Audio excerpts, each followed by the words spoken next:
Yep. You're good. Give me a nod when Yeah, you're I'm ready. like 4th. Shooter's ready. Stand by.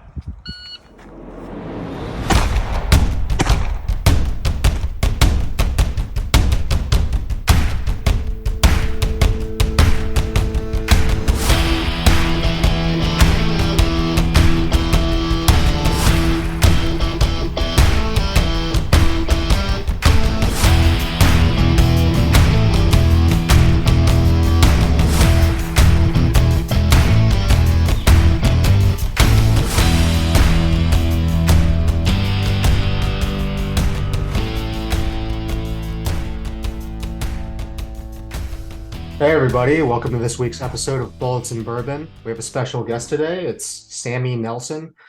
Sam and I have been shooting together for a while. We started competing when I was the S6 over at Second Intel. Put a call out, asked any of the Marines in the battalion if they wanted to come out and shoot, and he's one of the few that showed up. Showed up with a left-handed Glock. Had some shenanigans. Didn't do great, but no one does great in their first competition. The most important thing was that he showed up. Fast forward a couple of years, and he's currently on the Marine Corps shooting team. He just, he didn't necessarily medal or anything at his first MIC. He just caught the eye of the team and has been consistently made his way to M class with an asterisk at the time. But caught Scott Rader's eye, brought him to the team, and now here he is. He has completed a full competition season and a full MIC season. So, Sam, first question for you before we start off. As a native Pennsylvanian, why is Wawa so much better than Sheets? Okay, first of all, you're wrong. Whoa. We know that Sheets is better. Higher quality food, better drink selection, better quality gas, usually cheaper gas.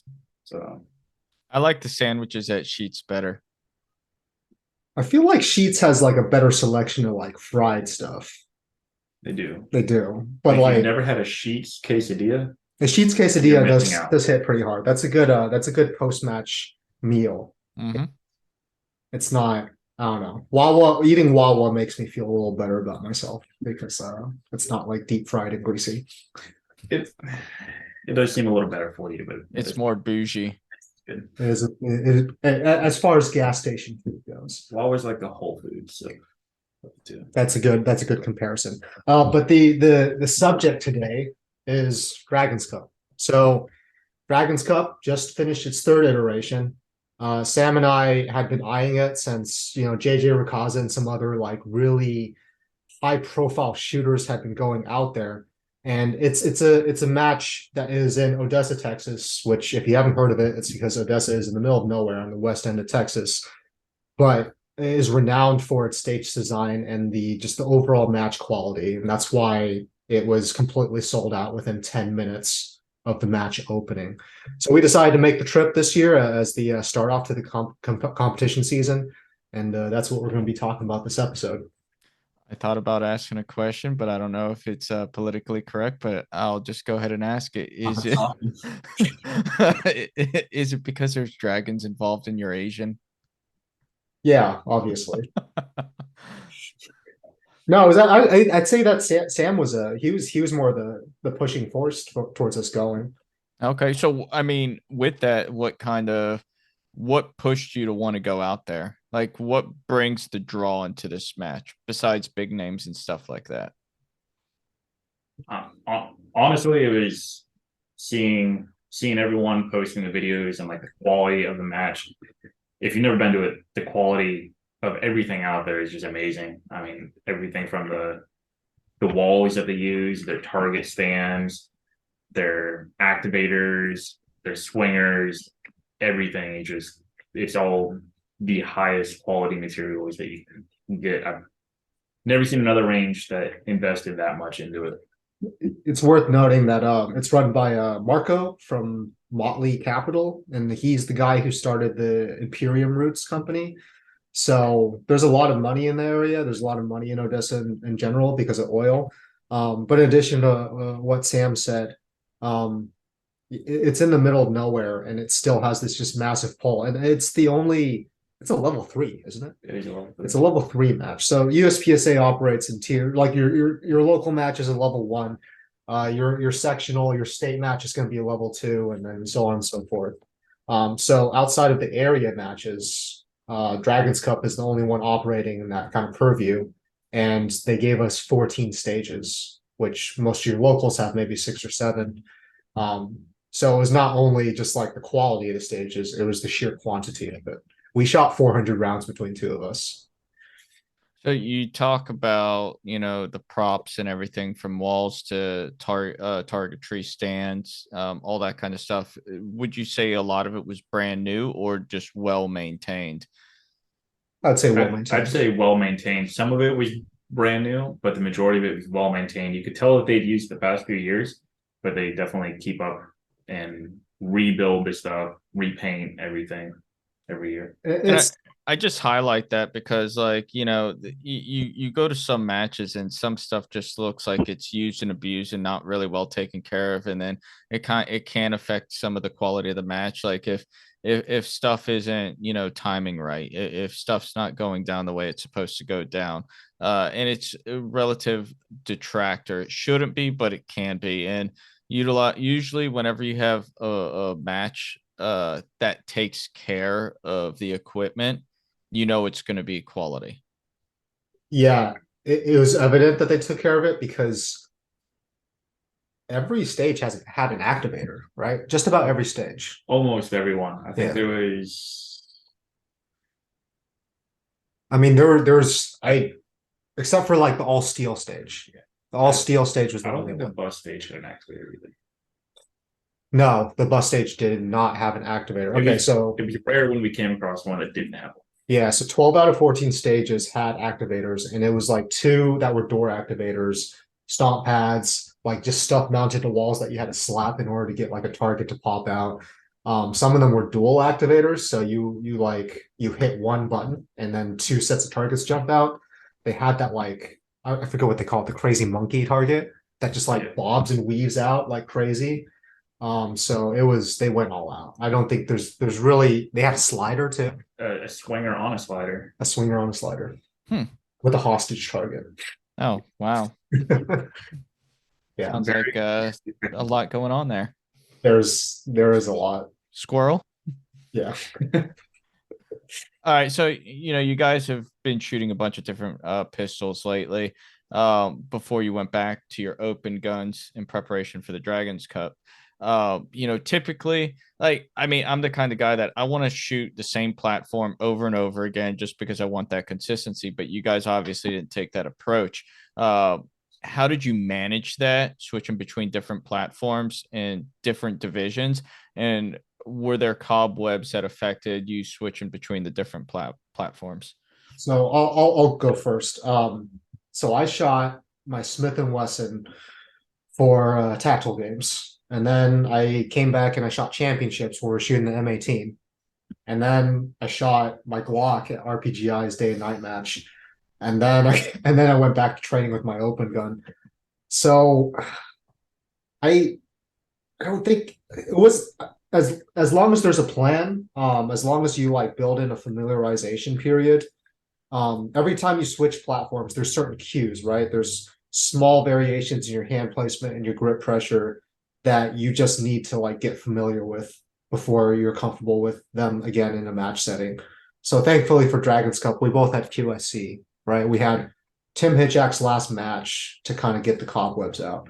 But I know that Sam, you shot the M18 a lot more before you transitioned back to open. So what was that like for you? Not fun. When No, you're shooting an so- M18, so why would it be? Exactly. M18 with 363. What a wonderful combo. But yeah, so going from last season shooting the Shadow the entire season, which was basically an open gun, if you have ever seen it. Shadow going to an M18 for all of Mick season. I picked up the open gun in November, shot 1 match with it, put it back down for a few months, kept shooting the M18, put the M18 down, picked up an M17, Which and is even worse. Or Uh, no, the well, M17 is better than the M18. yeah. That's right. this is more closer to a Legion. Mhm. How we set up. Shot the RPGI day and night match with that, and then picked up the open gun again and shot one match with it, and then with the Dragon's Cup. How comfortable were you just switching over to the open pistol right off the bat? Uh, Fairly comfortable. Not as comfortable as I would have liked, but I would say fairly comfortable. It's a very, I mean, the 2011s are very natural handling, fitting pistol to your hand. Like they fit my hand very well, and my natural point of aim and my natural index is usually there with it. So picking it up after not touching it for a while, I mean, it was like riding a bike. A few reps with it, and it came right back. Yeah, I would say that just like riding a bike, though, we did start out perhaps a little timidly, right? A little bit, yeah. But I started shooting it like a carry optic shooter, not like an open shooter. Yeah, so I think both of us are more accurate than we are fast, and that needs to change, throughout the season. But it's not a bad problem to have because half the people shooting open just don't have fundamentals to begin with. Yeah. Just have money. Charlie Delta, Alpha Yeah. Delta, Delta Delta. You Charlie. still need mostly alphas. If I learned anything at Marva, a lot of it was Charlie Mike, Delta Mike, Charlie Delta. Yep. So, I mean, speaking to that, like you guys switch between platforms a ton, how many actual practice sessions did you get, or were you using those matches as practice sessions? So we did two. There's that one day like that I was just working on Bay 2 by myself, and then you came and like you shot those targets afterwards. So we looked at the matchbook and we saw that there were just some crazy partial targets. So a lot of stuff at distance too. But I'd say the practice that was really useful for us, I'd set up a swinger and Sam comes over and I just have like the smallest sliver of brown showing at the top. He's like, "What are you doing to us?"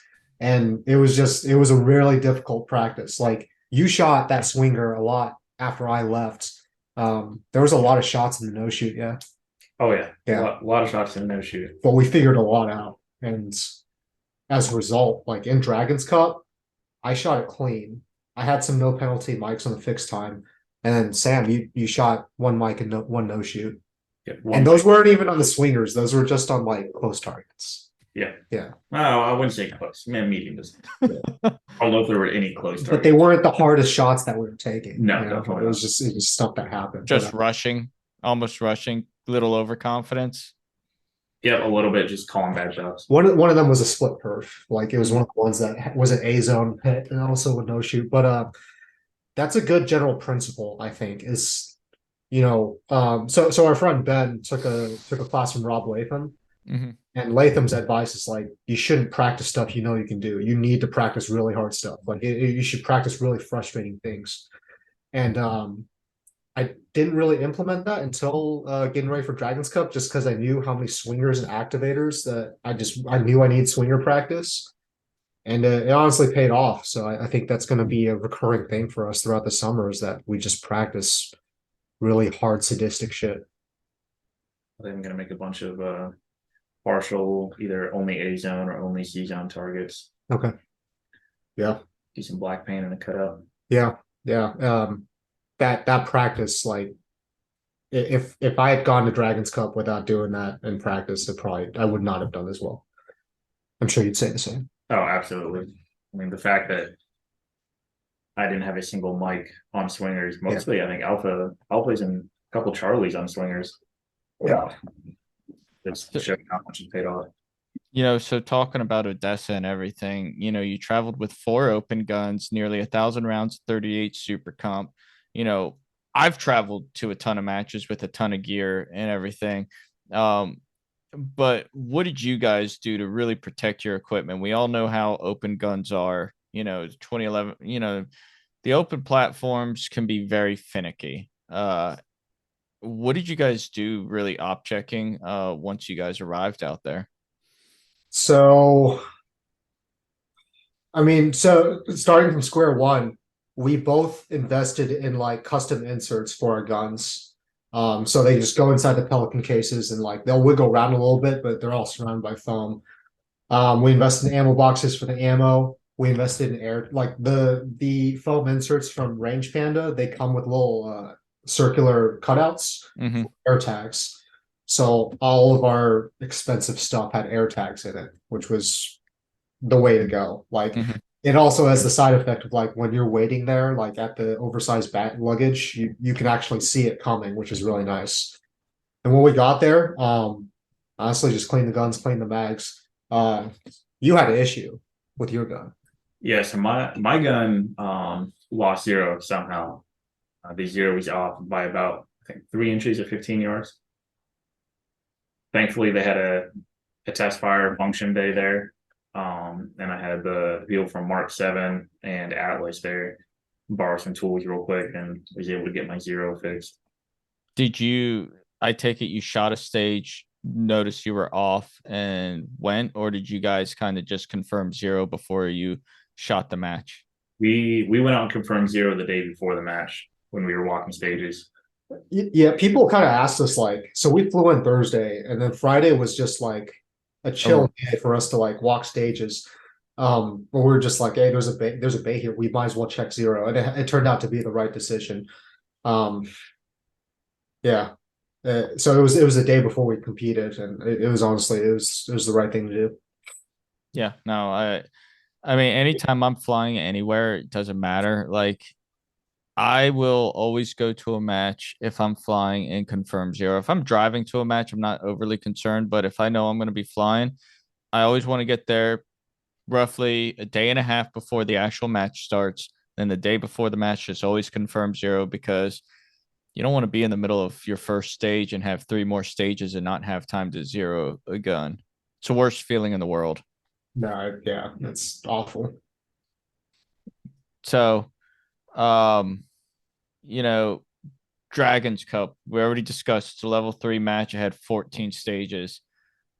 There is an option to shoot stages on Saturday and Sunday, but you guys decided to do it all in one day. What was your approach to the weather conditions and the endurance aspect of this match? So you were better prepared for the weather because I only brought shorts. I thought it was going to be sweltering hot, but it was like as low as in the 40s in the morning, Yep. and it would get up into like the 70s, 80s in the afternoon. And then I'm sure if you've seen any footage of the match, the Saturday shooters had to go through a sandstorm. So I wasn't as I basically like used stuff that I already had. Like I used my little I had like a handkerchief that I always tie into my carry-on bag. I used that as a bandana. I just gutted it out. I just wore shorts. Um, but I don't know what was the weather like for you? Well, having lived in Texas for a better part of a year, I brought everything that I knew I might need. Mhm. So hoodie, long pants, a net gaiter to put over my face in case of, a sandstorm. Not expecting that there would be at all, but I saw it sitting there. I tossed my range bags. You never know what might happen. You jinxed everybody. I did, but it's a good thing I had it in there. It came in handy.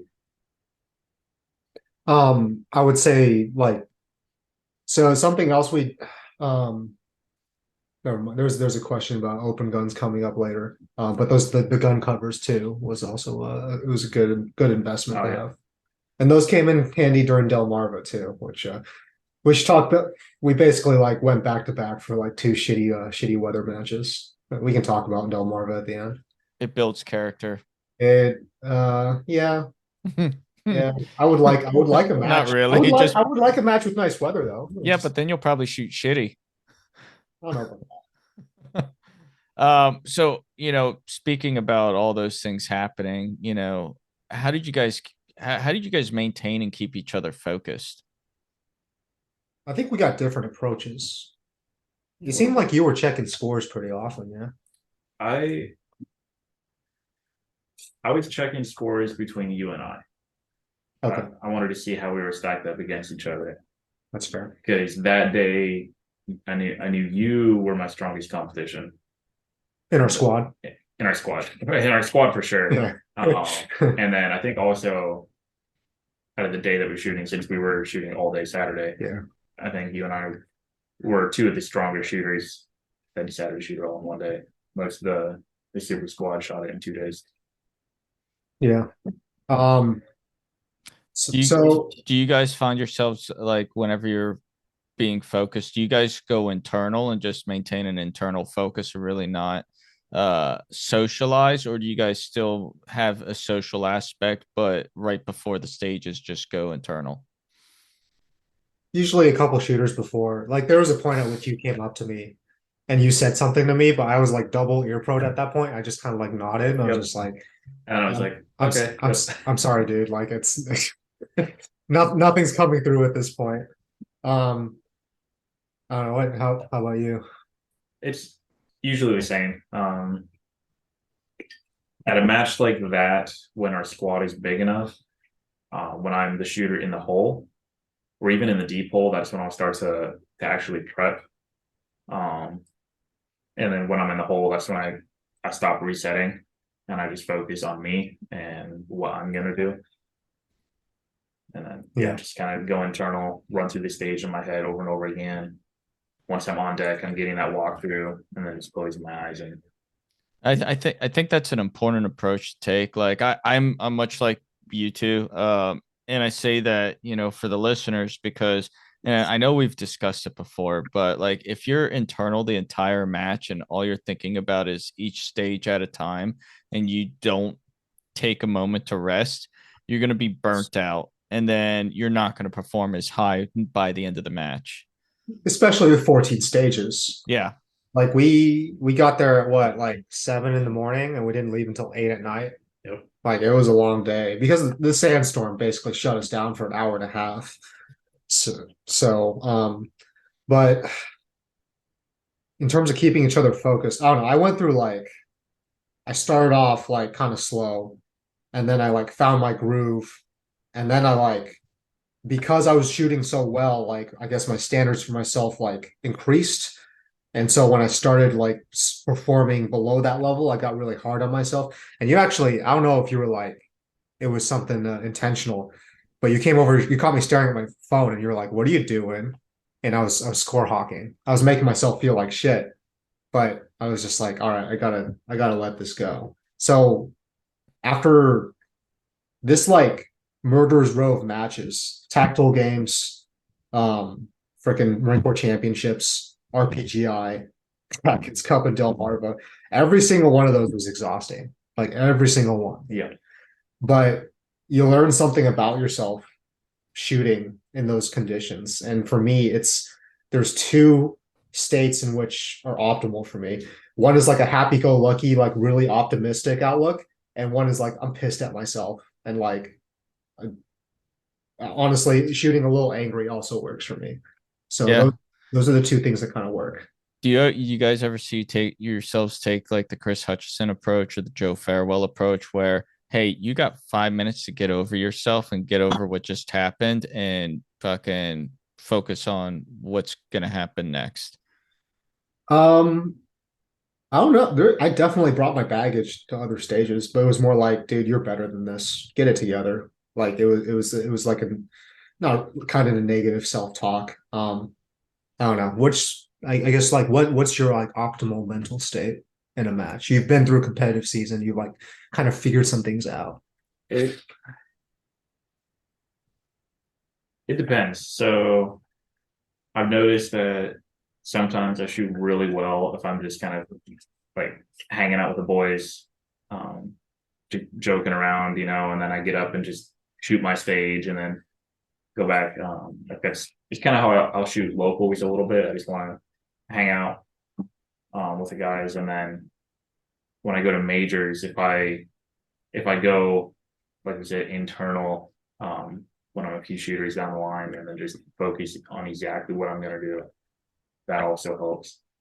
So it depends on the match what it is. I don't want to say that I don't take locals seriously because I do, but I think there's the priorities of what I want to accomplish are different. It's more of a learning environment. Exactly. It's more of a Yeah. learning environment, and I'd rather build the memories and the cohesion with my team and with my friends out there. Yeah, you want to be there. Like you want to be there. Like you want to be present. Exactly. I want to be present at that. I want to seem like that guy that only cares about winning, Yeah. especially at a local match. So I got a follow-on question. Last summer was my first time like shooting with the team, and honestly, in a lot of ways, like, um, it was it was mentally intimidating because when you're in the same squad as Cardi, Raider, yourself, and like Treat, like guys are just like smashing every stage. Um, there was there was kind of a feeling as like I was also like still getting healthy, but there was a pervasive feeling that I was just if I wasn't doing well, I was just like there's no point. Like I'm never gonna be that. Um, so would you say that like I mean I think was there that element when you first started shooting with the guys? Did that ever affect you that way? I don't know if it really did, just because of the timing of when I got to the team. Because I got to the team right in the middle of Mick season, so everyone was gone. And then my first match on the team was a major down in Florida, That's right. and I did honestly really well at that match, especially for my first match on the team. Mhm. And that kind of, I don't know, it. I mean, Do, I'll speak to this. I don't think there's really that much of an element on the team if you're on the team itself, just because we're typically training with each other on a daily basis, and we're critiquing and coaching, and we're just making each other better. We see, you utilize one person as a coach, and they're there coaching you. So you build that relationship between each person to where it becomes cohesive. So whenever you do go out and operate, or you go shoot a match, like there's none of that tension there. There's none of that. I feel like I'm not going to perform up to their level. Yeah, I guess that it came out in some of the matches like I did really poorly, but I think it's more of a me thing. Hmm. I just I create a negative feedback loop for myself that just becomes self-perpetuating and just like I figured it out. I had to crash and burn a few times, but I did figure it out a lot from the last competitive season. So, we've kind of already hit on this some, but you guys have been traveling from one match after the next, but whether it was like mix season, into Dragons Cup, you talked about doing RPGI, doing tactical games, doing the Mick championships, you know, going to Dragon Cups. How well did doing all that consecutively really prepare you for Dragons Cup and build your endurance? You want to go first? sure. I mean, going off of Mick, if if some of you listeners know what goes into like staffing or working a Mick, either being on the team or range staff, you know that there's extremely long days. Sometimes you're working 16, 18, even longer hours per day, uh, For 2 weeks. for 2 weeks straight. And quite often on the weekends because chances are there's going to be bad weather on one of the days. So you got to roll the day into the weekend. Um, I think Okinawa and East were some of the later ones, especially East. I mean, some nights I was only getting 3, 4 hours of sleep between days. And that going into championships, which was similar for sure. Not for 2 weeks straight, but for about 8 7 8 days Yeah. straight. That and then moving into RPGI, which was 12 stages all day and then all night back to back. And that doing all that consecutively, I went into Dragons Cup and I was like, okay, this isn't gonna be too bad. Like it's gonna suck a little bit. It's gonna be a really long day, but I've been doing this for the past 4 or 5 months, so it's gonna be all right. I kind of want to do a quick segue over into RPGI. You said you did 12 stages during the day, and then you did 12 stages pretty much throughout the entire night. Um, how how did you stay focused during that, knowing that you had a marathon, all day and all night? How did you build the endurance for that? So it helped that we had a dinner break. It did. Yeah, the dinner break, Yeah. some good Mexican food really Oh helped. yeah. Like we had enough because it's daylight savings time. It wasn't going to get dark until like 8 or something crazy. So we had time to go out in town and have a nice meal and just like hang out with friends before coming back. But I think there's one point at which we were like I think we were like 2 stages left, and I just took my my bump helmet and my nods off. I was like, oh my God, that feels so good. I think you did it too. And Yeah. we're just like, we should have done this earlier. It's just small. You just like, there's no point. Like, you're not. There's no point in like trying to seem tough or anything. You have to take care of your body with like the things that you're doing in this moment, whatever you're choosing to drink or eat, or just like getting off your feet, that's going to help the version of you that's down the line 3 to 4 hours is about to shoot a stage. Um, so I was just consistent. Like even when I didn't feel like I wanted to eat or drink, I forced myself to a Dragon's Cup, and that's one of the things you take like tactile games, right? Every single stage, you eat something afterwards, and you Or bring a try. variety. Or try. You bring a variety of things, right? Like if you don't want to eat one thing, then you gotta put something in your body. So it's those small things. Just taking care of yourself. So you guys both did very well. You shot above 85% of the top. You shot 85% or better of the top shooter, which was last year's Open National Champion, which was from the Army Marksmanship Unit, Aaron Edens. How are you viewing this match performance, given it's just the beginning of a long summer season? I mean, Are you honestly, are you taking it as just okay? This is a benchmark, and I need to improve from here.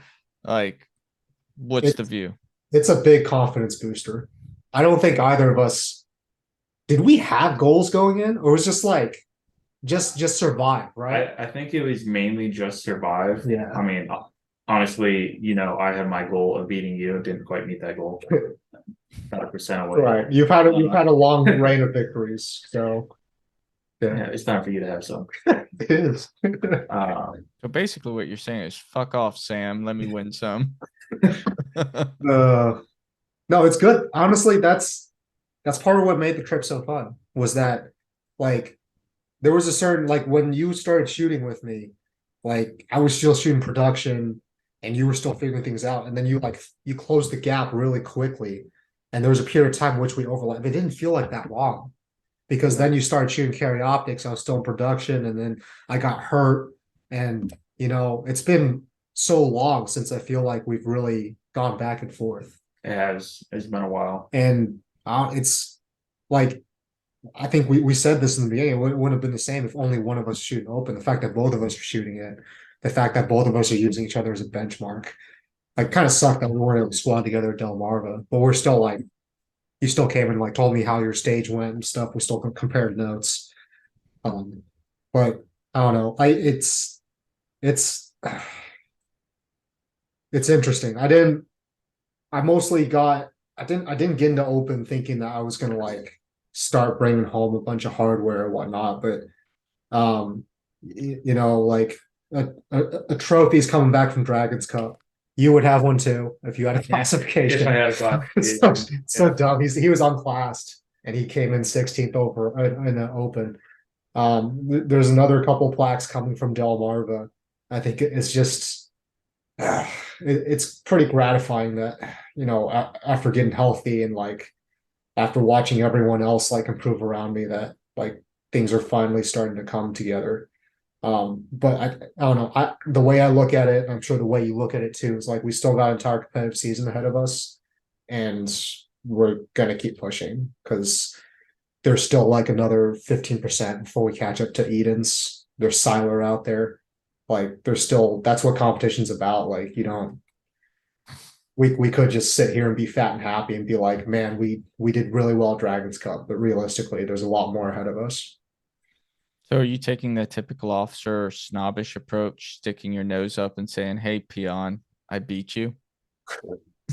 No, I think I don't know. Right now, it's like I think I'm looking forward to us going back and forth this summer. Oh yeah, it's gonna be back and forth. Yeah, it's gonna like it's good. It's motivation, you know, like you got to have somebody. I mean, yeah, I think there is a part of it. Like Sam doesn't want to let an officer beat him, much less the crippled 30-year-old Asian dude. And Do you, I don't want to let him win because he talks so much shit when he wins. He doesn't want to get beat by his own gun. That's true too.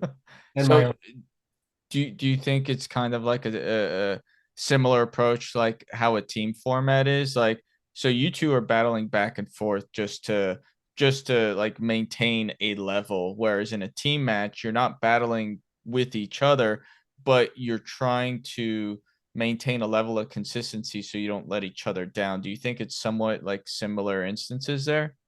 yeah, there's an element. It's more friendly rivalry. I say is where it's at. Like it's yeah, it's good. Definitely. The thing about open is like I just there's a lot of shooters and they're either like it's either that they're old, right, and they just have the money, or they just have the money. But like, I mean, we both started shooting irons. Like we both have fundamentals pretty down pat. And I think this the movement and the athleticism is kind of getting us ahead. So yeah, I think there's still a ceiling to be pushed there. Um, we still got beat by some really good shooters out at Dragons Cup, and there's going to be even more open nets. Yeah, 85% of Edens at Dragons Cup just trying to crawl onto the 95% of them for nationals. Is the goal. Yeah, but See, also like looking at the points too. Like we shot that's really freaking clean for that match. yes, it is. Really, really, really good there. So I don't know. I'm interested to hear what you think. Delmarva was harder for me mentally than Dragons Cup. I'd say it was the opposite for me. Really? I also spent. I mean, I worked staff for Delmarva, so I helped build some of the stages, and I spent an entire day just walking the 10 stages that were out there. And I took videos of each one. So even though the weather was absolutely terrible, probably the worst conditions I've ever shot in.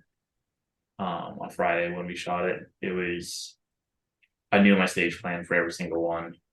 I didn't have to the stage plan that day. I didn't have to stage plan out in the rain. I knew what they were. Yeah. So all I did was walk up to a stage. I would during our 5-minute walkthrough, I get like 2 walkthroughs in just to refresh myself. And then when I was the on deck shooter, which was only 2 or 3 shooters later most of the time, because there's only 6 of us in our squad, I would get a couple walkthroughs and then take my rain gear off. I would keep my gun in the bag and walk up and just shoot the stage, and however I did is how I did, and yeah, that was that. Yeah, I was really fucking miserable in the morning. Like I was not a happy camper. I started off like 2 stages strong, and then I started like making mistakes and like doing stupid shit, and then I reset myself over lunch, and then I shot angry in the afternoon, and then that turned out okay. But no, just being soaked through. I never said I wasn't miserable. Yeah, Just didn't let it affect you. I just suffered through it and went internal. yeah. I guess. Yeah. Go ahead. So, I mean, kind of looking back at Delmarva, Dragons Cup, all these good performances that you guys have been putting on, and refocusing on what's next, which is Area 6. What specifically are you guys working on now for Area 6? I guess like what I'm sure you've done the same thing I have, looking at your Delmarva and your Dragons Cup footage, but what are things that because I mentioned like trigger freeze to you. Yeah, so trigger freeze didn't affect me a whole lot, but just enough that it bothered me a little bit. So gonna be working on that. I worked on that a lot today, actually. I think we worked some triple bill drills. Because I had the ammo, and then working this overall aggression is a little difficult for me, having gone from carry optics to open. I'm trying to break myself out of shooting open like a carry optic shooter because I'm used to trying to go for 90 all alphas. 95% alphas Yeah. at a minimum to now allowing myself to get Charlies, and you don't want deltas, but I mean deltas don't hurt near as much. Yeah. For me, it's I've noticed that upon entry or after a wide transition, I tend to get trigger freeze real bad. So that was something I worked on yesterday, just a dry fire, and then something I plan on working on tomorrow when I'm out at the range. Um, but yeah, it's the same thing. Like as a carry optic shooter, I have an overall tendency to just be really slow and accurate. And while that is help that is paid off for both of us so far, um, we're gonna plateau real quick if we just if that's the plan. Like because comparing ourselves to like the stage winners at Dragons Cup, we're still off the pace by 2 to 3 seconds, you know? All right. So we gotta close that gap if we're to contend. So, you guys have anything else? I mean, you guys basically talked about how awesome you were for the past hour. I'm kidding. How about all that? Yeah, it's good affirmation, but Yeah, no, I'm happy for you guys. Like whenever I score Hawk some and like whenever I saw the results, I was just like, holy shit, this is gonna be good. This is gonna be a good season for both of y'all. And I'm excited to see where not just both of you guys, but where everybody on the team gets up to because like you guys are crushing it and you guys are gonna keep crushing it. And like seeing where the program started years ago and to where everybody's at now, it's exciting. yeah, no, it really is. Hey, you guys got a really great group this summer. All right. And you're going to some awesome, like they're going to be in Texas for Area 4 and then Montana for Area 1. Ooh, that's gonna be Unfortunately, awesome. unfortunately, I won't be at those matches, but man, really excited for you guys. I'm excited for us to, travel together and shoot together this season. But yeah, it's a blessing to be healthy and be able to travel and like go out there and do good stuff. Hell yeah. Well, do you guys have anything else you want to leave the listeners with? No, Shaking heads now. no, Okay. no, I think we're all set. Awesome. Well, I hope you guys enjoyed this episode. If you guys want to learn more about what the Marine Corps shooting team is doing, how they're training, and how they're performing, please reach out. We'll put you in contact with the right personnel. If you want to know what matches they plan on being at, hit us up too, and we'll give you the update on that. But other than that, hope you guys have a good one.